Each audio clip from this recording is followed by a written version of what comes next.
না ভাইয়া, আপনি তো আমার বিয়ের শালা, এমনিতে গেছিলাম ভাইয়া। ভাইয়া আপনি হুন্ডাটা চালান না, এমনি এমনি আমার কাছে সেই ভাল লাগে ভাইয়া। হুন্ডাটা আমার একটু দেবেন ভাইয়া। দো মিয়া আইছে বিয়ে শালা নাকি কোথাকার কোনো আতা কুতা হে নিয়েছে আমার কাছে হুন্ডা নেওয়ার দান্দা। যাও মিয়া, কাহিনী শুরু করে দিছো একটা। হুন্ডাটা মনে হয় এখানে তুইও নিরাপদ নাই এগুলিকে।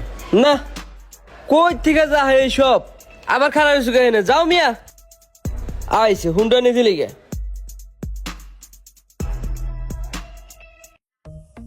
কিরে দোষ, এনে বই রয়েছে একলা একলা, তোর না হুন্ডা আনার কথা? হুন্ডা কো? দো বেড়া কইস না গেছি হুন্ডাটা চাইতে লেগে কি যেটা ধমক দিল বেড়া। তুই জিজ্ঞাস দা বেড়া। দোষ, আমিও তো গেছিলাম হুন্ডাটার লেগা, খারাপ রয়েছে দেখা আমার আট হইলে সিটা নাতি দেওয়া ধরছিল, আমি এর লেগে আয়া পড়ছি। কিরে চোখের দিকে পর্যন্ত এলো না, ও তো মনে হয় হুন্ডা নিয়েই আইবো, ওর তো মনে হয় আত্মীয় হয় আসলেই রে।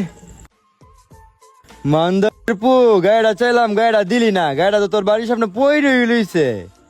গাড়িটা দিলে কি হইতো?